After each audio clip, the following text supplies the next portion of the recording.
London, Christmas Day, 1872. While families throughout the great metropolis gathered to celebrate the holy day with feasting and merriment, a grim discovery was being made in a modest lodging house in Great Coram Street. A discovery that would shock Victorian society and create a mystery that remains unsolved to this day. Chapter 1. A Christmas Morning Discovery. The clock had just struck midday when Mrs. Harriet Wright, landlady of number 12 Great Coram Street, Bloomsbury, approached the door of her lodger's room with growing concern. Miss Harriet Buswell, a dancer at the Alhambra Theatre, had not been seen since returning late on Christmas Eve with a gentleman companion. Now, with repeated knocks going unanswered, Mrs. Wright's concern had turned to dread. Miss Buswell, are you quite well? Please answer," called Mrs. Wright. When no response came, Mrs. Wright summoned help to force the door, which was locked from the outside, the key mysteriously removed. As the wood splintered and the door swung open, the scene that greeted them would haunt their dreams for years to come. "God save us! Murder! Murder in my house!" cried Mrs. Wright.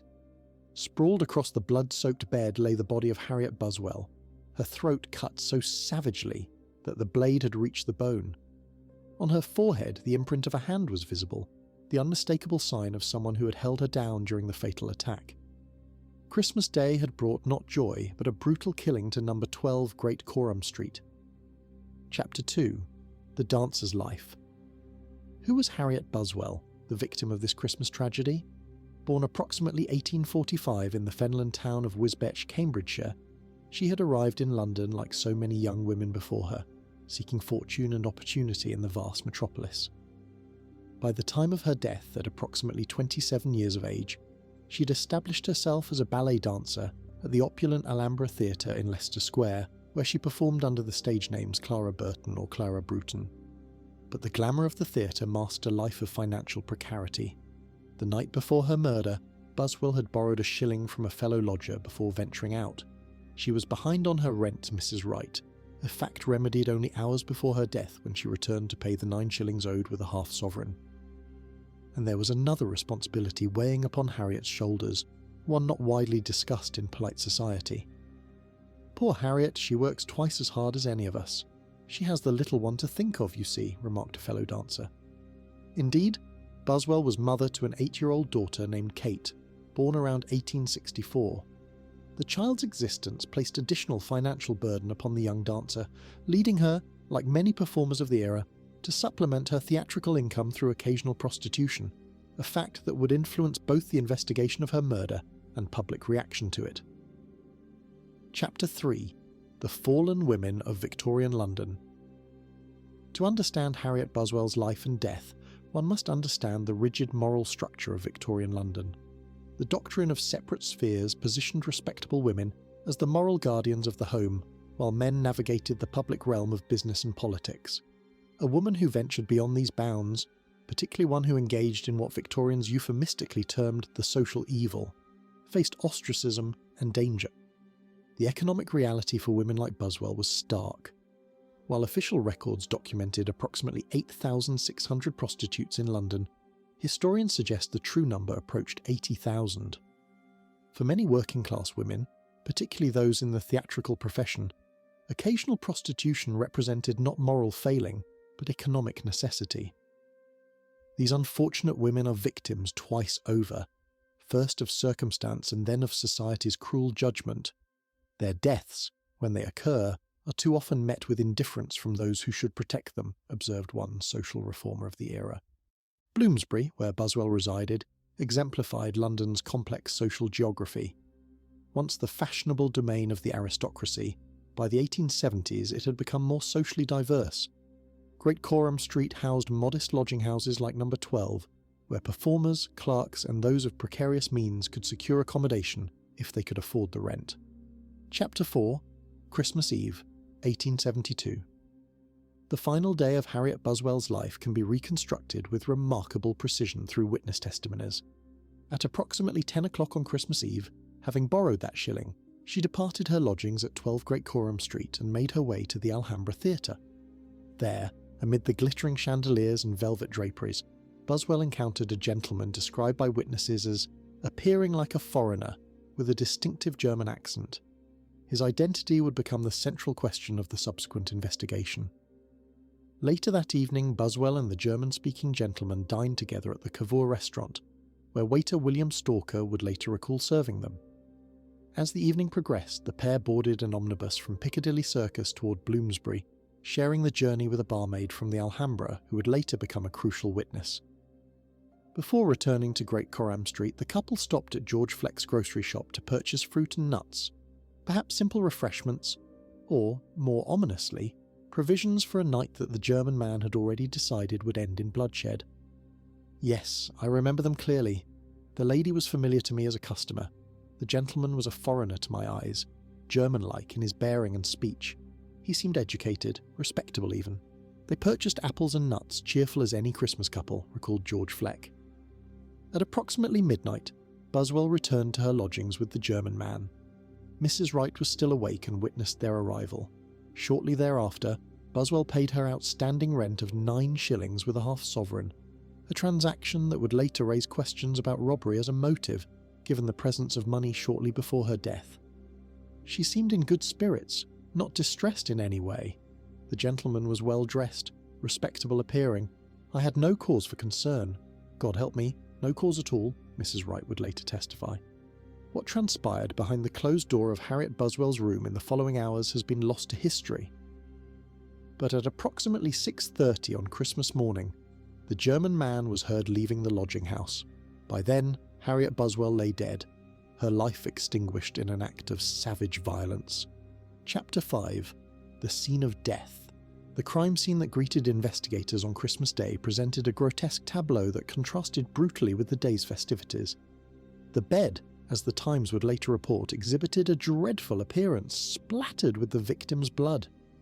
Buswell's throat had been cut with such violence that the blade had reached the bone, a wound that would later draw macabre comparisons to the Jack the Ripper murders that would terrorise London 16 years later.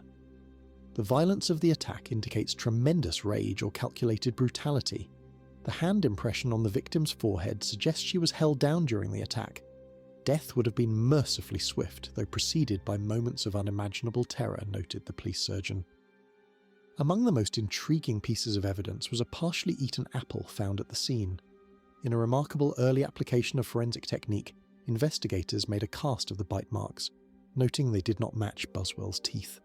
This primitive attempt at what would later be called forensic odontology represented a fascinating glimpse into the birth of modern criminal investigation. Though it proved of limited value at the time, blood-stained towels and handkerchiefs scattered about the room spoke of either an attempt to clean the scene or the killer's efforts to clean himself before departing. The door had been locked from the outside and the key removed, a deliberate action suggesting premeditation rather than a crime of passion. Several items appeared to be missing, including jewellery and a pawn ticket pointing to possible robbery. Yet the half-sovereign Buswell had used to pay her rent indicated she possessed money shortly before her death, complicating this theory and deepening the mystery. Chapter 6. The Hunt Begins. Superintendent Thompson of E Division of the Metropolitan Police led the investigation, which quickly captured public attention. The Times reported on the supposed murder at Great Coram Street on December 26th, just one day after the discovery of the body. In an era before fingerprinting, DNA analysis, or even basic forensic pathology, the investigation relied heavily on witness testimony to identify the mysterious German man last seen with Harriet Buswell. We seek a gentleman of foreign appearance, German in speech, approximately 30 years of age, well-dressed and educated in manner. Anyone with information regarding this individual's whereabouts on Christmas Eve is urged to come forward, announced Superintendent Thompson. A substantial reward of £200, equivalent to approximately £22,500 today, was offered for information leading to the killer's capture, creating both incentive for witnesses and later controversy over their motivations. The investigation produced a parade of witnesses, each contributing crucial details to the emerging portrait of Buswell's final hours and her mysterious companion. George Fleck, the greengrocer, vividly recalled selling fruit to the couple. A waiter at the Cavour restaurant remembered serving them dinner. A barmaid from the Alhambra Theatre recounted sharing an omnibus ride with Buswell and the German man, and Mrs. Wright, the landlady, had observed their return to the lodging house. Each description pointed to a man of foreign origin, well-dressed and German-speaking, a description that would soon lead investigators to an unexpected suspect. Chapter 7. The Wangerland Connection. In January 1873, the investigation led police to the German brig Wangerland, docked at Ramsgate for repairs. The vessel was carrying passengers and crew bound for Brazil, where they intended to establish a new German colony. Among the ship's complement were two men who would become central to the investigation: Karl Wollebe, the assistant surgeon, and Dr. Gottfried Hessel, the ship's chaplain. "I am Inspector Harnett of the Metropolitan Police. I must request that all gentlemen of the ship's company present themselves for identification regarding a most serious matter," declared the inspector upon boarding. Inspector Harnett travelled from London with witnesses to conduct an identification parade, a journey that reflected the seriousness with which authorities viewed the Buswell murder. Initially, suspicion fell on Karl Wollebe, who was arrested. However, during the identification parade, witnesses made a dramatic and unexpected identification, not of Wollebe, but of Dr. Gottfried Hessel, the ship's clergyman. "That's him, the tall one with the serious countenance. I'd stake my life on it," whispered one witness. The identification of a man of the cloth as a potential murderer sent shockwaves through both the German community and British society. Dr. Gottfried Hessel, a 31-year-old Prussian-born clergyman ordained in 1867, now stood accused of the brutal Christmas murder of Harriet Buswell. Chapter 8. The Clergyman in the Dock. On January 29, 1873, Dr. Gottfried Hessel appeared at Bow Street Magistrates' Court. The case against him rested almost entirely on eyewitness testimony. 5 of the 7 witnesses at the identification parade had positively identified Hessel as the man seen with Buswell. George Fleck, the greengrocer, is positive. The accused is the man who purchased fruit with the deceased. William Stalker, a waiter at the Cavour restaurant, firmly adheres to his statement that the accused is the man he served with supper. "These testimonies, Your Honour, place the accused squarely in the company of the murdered woman on the night of her death," argued the prosecutor. Yet Hessel provided a compelling alibi, claiming he had been ill in bed at Kroll's Hotel in America Square, London, on Christmas Eve. This alibi was corroborated by multiple witnesses, including Karl Wollebe, who testified he had seen Hessel in the dining room at 8:30 p.m. on December 24th, noted he was very unwell, and prescribed medicine for him. The witnesses before you have been photographed not by the aid of the sun or the gaslight, but by the £200 reward. Their identifications are coloured not by truth but by avarice, proclaimed defence counsel Mr. Straight to courtroom applause. This dramatic statement, suggesting witnesses were motivated by the substantial reward rather than honest recollection, was met with approving applause in the courtroom, a reflection of public scepticism about the case against the clergyman. The evidence against Hessel included claims from Jane Summers, a housekeeper at the Royal Hotel in Ramsgate, who stated that when Hessel returned from London after Christmas, he had asked for turpentine to clean his clothes and had sent badly blood-stained handkerchiefs to the laundry.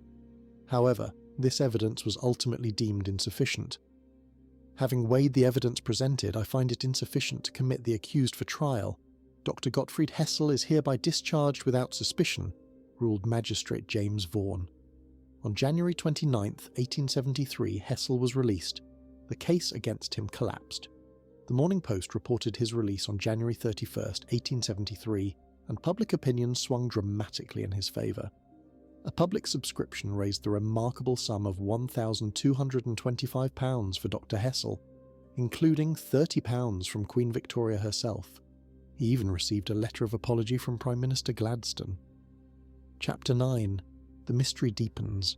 The case seemed closed, at least as far as Dr. Hessel was concerned, but the true identity of Harriet Buswell's murderer remained elusive.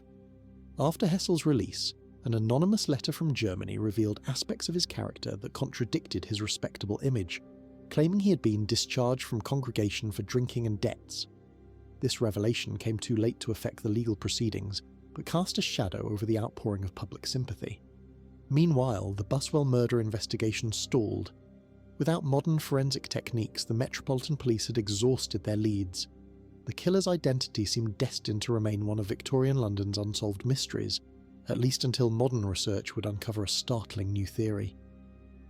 The investigation remains open, though I confess our avenues of inquiry have narrowed considerably. We shall continue to pursue any legitimate information that might bring Miss Buswell's murderer to justice, stated the police commissioner. For nearly 150 years, the brutal Christmas murder of Harriet Buswell remained an enigma, a footnote in the annals of Victorian crime.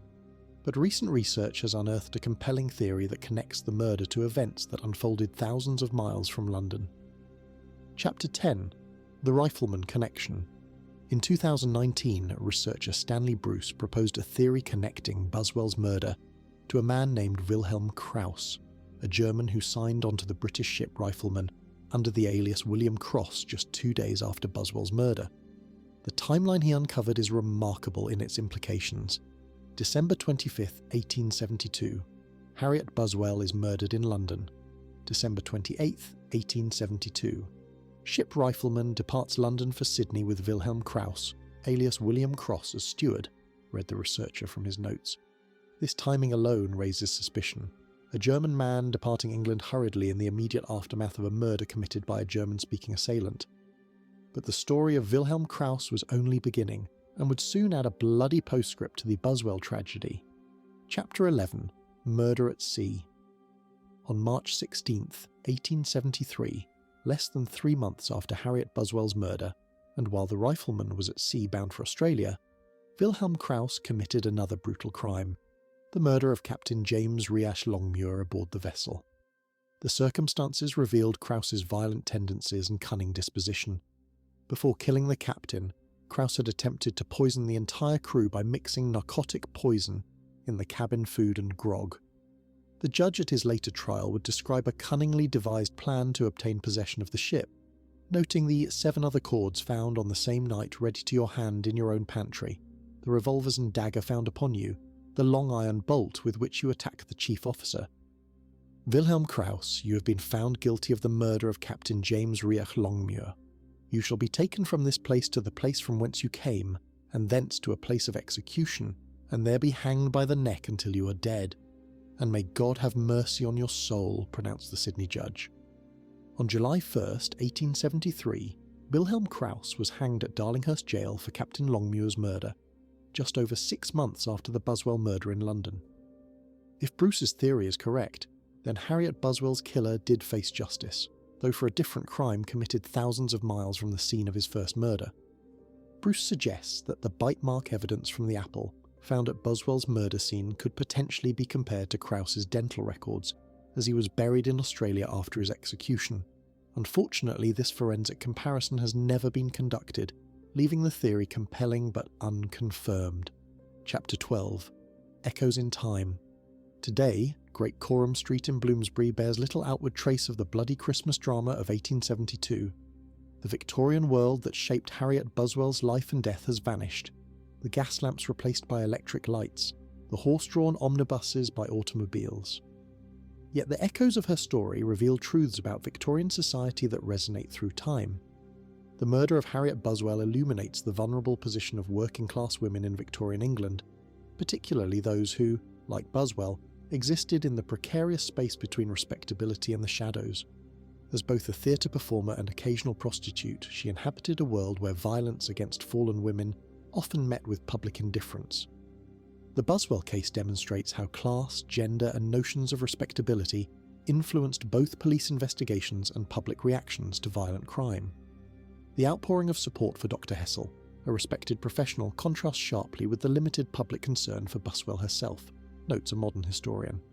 If Stanley Bruce's theory connecting Wilhelm Krauss to Buswell's murder is correct, the case represents a remarkable historical connection between a Christmas murder in London and a shipboard killing months later. The fact that this connection remained undiscovered for nearly 150 years speaks to both the limitations of Victorian-era international police communication and the enduring mystery of historical unsolved crimes. For Harriet Buswell, theatre performer, mother and murder victim, justice may have been served indirectly through Krauss's execution, though her name remains officially among London's unsolved murder cases. Her story deserves to be remembered not just as a sensational crime, but as a reflection of the society in which she lived and died, a society whose shadows and inequities still cast their influence on our own. Christmas in London, 1872. While families throughout the metropolis celebrated the holy day, Harriet Buswell's life ended in violence. Over 150 years later, her story continues to fascinate and disturb, a Victorian mystery whose final solution may have been found not in London's courts, but on the far side of the world, beneath the gallows of a Sydney jail. If you like this story, remember to subscribe for more Victorian mysteries and true crime cases that continue to captivate us across the centuries.